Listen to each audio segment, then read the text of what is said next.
that the enemy wants you to take it and weep about it and lose sleep about it. Some of you, you have lost some good friendship, and you've lost a promotion, you've lost maybe family members, maybe a sister or a brother not talking to you. You've lost money. You may have lost your house. You may have lost so many things, but you are hurting and you feel depressed. The enemy wants you to count it as sorrow. He wants you to count it other than what God wants you to count it as. God wants you to count it as joy.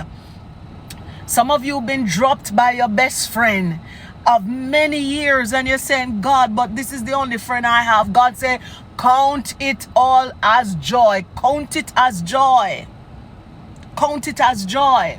Some of you have fallen out. Your marriage has fallen apart and you can't move on. I know people who have been divorced and they are stuck, and the other person is just moved on with their life, being happy, just move on and living their best life, but you are still stuck in that place of despair. But I want you to arise and just know, I need to count this as joy. Not that God wanted it, but you choose to have gone in it and this has happened. So in order to see as God sees, count it as joy. You may have started a business and some people rob you and things fall apart. God says count it as joy, because the enemy wants you to count it as something else.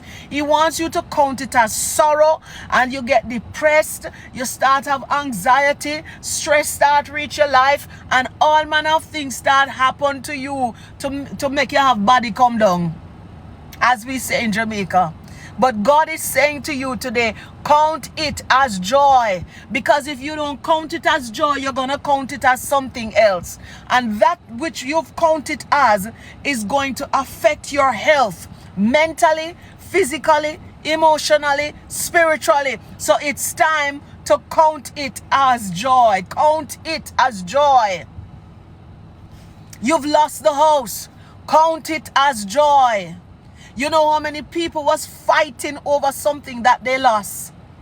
Fighting over something, maybe a car, a house, a ring, something missing.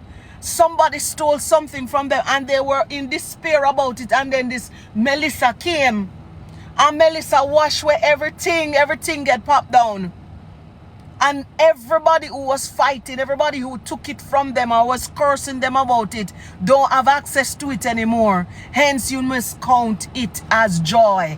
The hurricane come and it disrupt our lives. We move on. We count it as joy. God is still showing us something. This thing is a teacher, so count it as joy. The thing that has happened to you that almost make you lose your mind. All right, arise.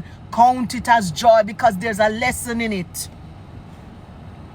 There's a lesson in it. There are some things that you have to go through to learn the lessons that you need to learn. Nobody can tell you, nobody cannot tell you enough about what to do unless you feel it. And you felt it. Come on, arise. Count it as joy. Count it as joy. You know, I had to learn to become this way. I remember being in, I remember going somewhere and I was one of the guest ministers. And the host pastor would totally ignore me. There was about 7 other people in the room. And they ignored me. But I said, God, when I saw it, I felt that the enemy was at play again. And what I did, because in that moment when I was being ignored, totally ignored, like almost like I wasn't there, I remember I had to be speaking to Chevelle, saying, Chevelle, all right, lift your head up, girl. Lift your head up. Lift your head up. Don't take it as the enemy wants you to take it. That my shoulders won't drop. My belly feel bad. Me start to feel like, oh my God, it took such boldness to come into this room and know that I'm in. I had to speak to this girl's spirit. I said, Chevelle, count it as joy. Why?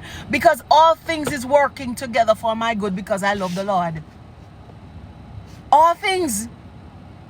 Whether them come in and them cut them eye off of you, because what you don't understand is that sometimes the enemy will throw a cloak, a spiritual garment for anybody. And this minute somebody love you and appreciate you. And I knew it was a lie that the enemy was trying to do through the host pastor. Because that was the person who bought tickets for me and my group. So how all of a sudden, and I knew that I didn't do anything to offend him. But the enemy would try to manipulate any little situation. And if you are not